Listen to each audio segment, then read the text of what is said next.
Good morning, Dino here. Wow, what can I fucking say about that game? Newcastle versus Tottenham. Probably, I've never felt so embarrassed to be a Tottenham fan. And every time I think that we can't stoop to a new low, we then go straight below that and absolutely blow it out of the water. My God, 21 minutes, 5-0 down. Just take a second to think about that. 5-0 down in 20 minutes. I was watching it with disbelief. Almost every attack they was having, they could have scored from. The defence is all over the place. And I'm so sick of this.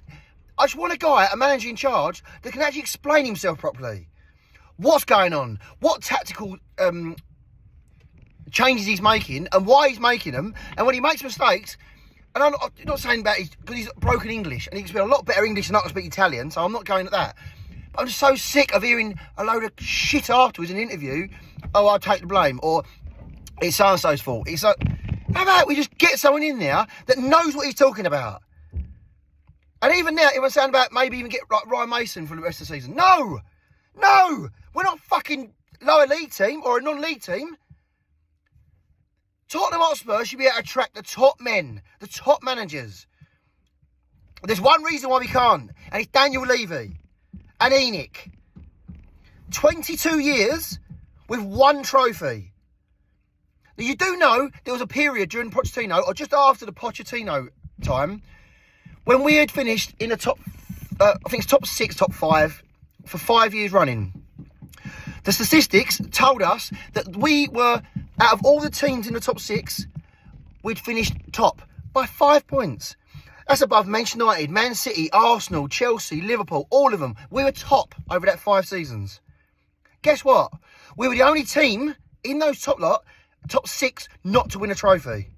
And only not to win one trophy, they'd all won multiple trophies over us. And it all comes down to Daniel Levy not signing the players that he's asked to sign. You know it and I know it. Daniel Levy, fantastic business manager. He's made the club financially fantastic. Unfortunately, he thinks he's a football man and he's not. And he keeps making the football decisions, which is fucking this country, nearly, this club up. And the problem is so many fans now turn against each other, which really makes me upset. Because they can't decipher between him being a brilliant businessman and making the club this amazing stadium, amazing training ground. But I don't give a shit about that. I'm a football fan. I want to see my football team playing good football, even if we lose. Even if we lose. I want to see our players giving their heart, taking it to the other team, attacking. It was just dross yesterday. There was no one in midfield. And then we've got players like Dyer that they're now talking about giving him another fucking contract. Are you sure? He's just mental. Right, now what I want to say is there's protests. There are protests going on all the time, every home game, opposite the Tottenham shop.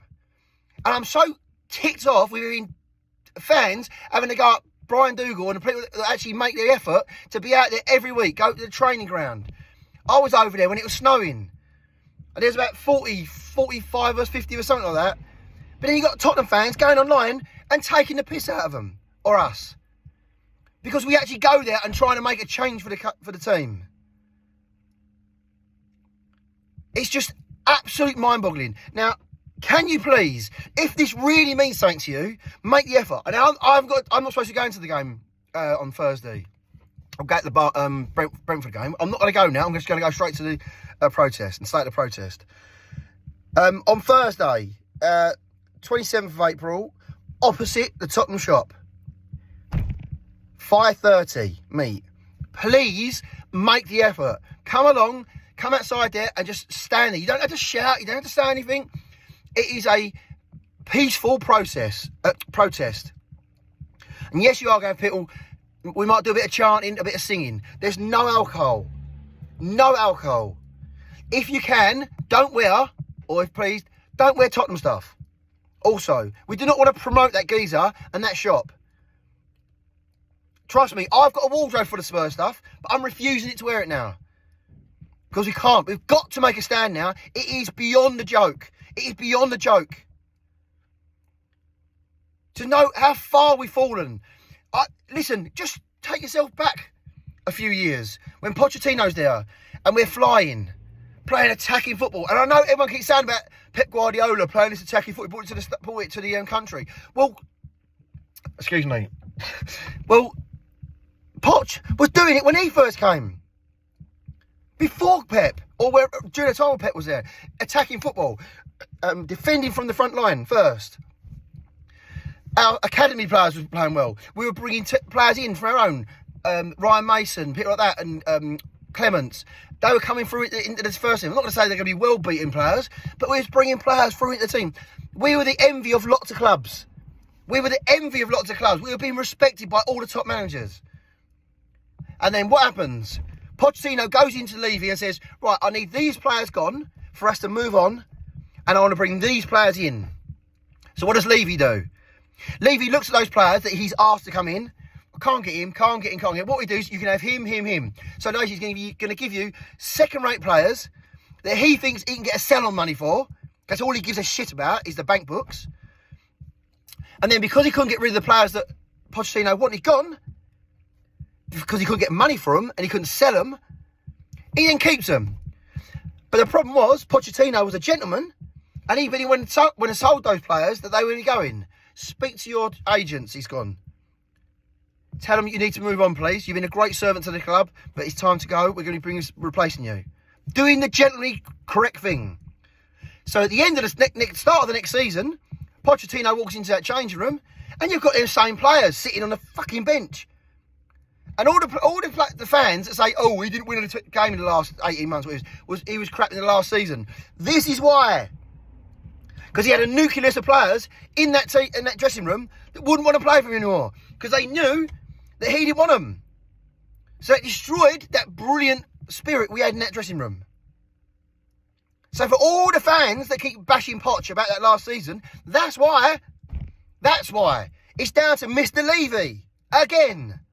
Because Mr. Levy thinks he knows everything about football. He thinks he can pick the players. He thinks he can pick the managers. He has to pick the managers, but he keeps picking the wrong fucking ones all the time. And when he does pick a good manager, he doesn't back them. I wasn't a fan of Mourinho coming in. I wasn't a fan of Conte coming in. I didn't like their brand of football. But if you are going to bring those managers in, back them. Give them everything they want so they can do their job.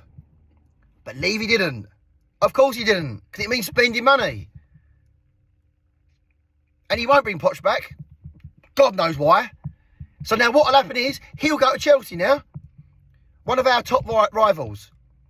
Which makes me feel sick even thinking about it. The Chelsea fans singing Pochettino's name. And then just think about this. Where do you think Harry Kane might go? If he does leave. Because next season he goes on a free. He's under no obligation to go anywhere. He can go wherever he likes. Where do you think he's going to go? If Pochettino goes to them this season, what if he wins an FA Cup or wins a trophy and starts challenging with that squad? Because I think he definitely will with that Chelsea squad. And then Harry Kane decides, my mate Poch is over there. Then he goes to Chelsea. Then you got Pochettino, Harry Kane playing for Chelsea. Just think about that for a minute. Because it's fucking going to happen. Or it could happen. Sorry it's a rant, but I should have said, welcome everybody. There you go. It's just absolutely blown my mind last night. And I was supposed to do a video last night, but I was just too angry.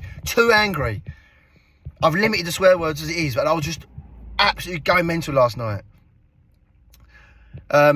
Yeah, so that's that. I mean, please, on Thursday, come to the protest opposite the Spurs shop, 5:30 start. If not, then obviously next home game, same place. Just come along now. And if you've got a ticket and you're a season ticket holder and you're deciding, now, that's it, I'm not going anymore, please don't put it online. I know it's hard because I know times are hard money-wise, and obviously I can't really ask you to do that because it's about money. But think about it. If you don't go to make a protest, but then put your ticket online and they sell it, your protest is void. It's gone void, isn't it? I mean, in your heart it means something. But visually, for that dipsticks down in that stadium looking down, your seat has still got someone in it. So if you don't want to go, and you can afford it, don't put your season ticket back on the line to be resold. Just have it empty. Have your seat empty. It will speak volumes. Anyway, so I need to get back to work, unfortunately.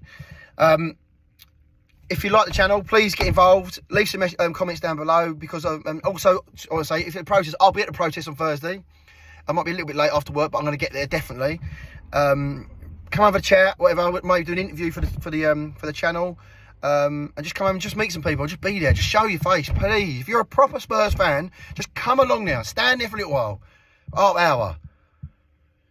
Well, that's my rant for the day. If you like the channel, please hit like, subscribe, share if you like. But yeah, have a good day, people. And I'm going to say again, even with quiet voice, come on, you Spurs, please make me proud again.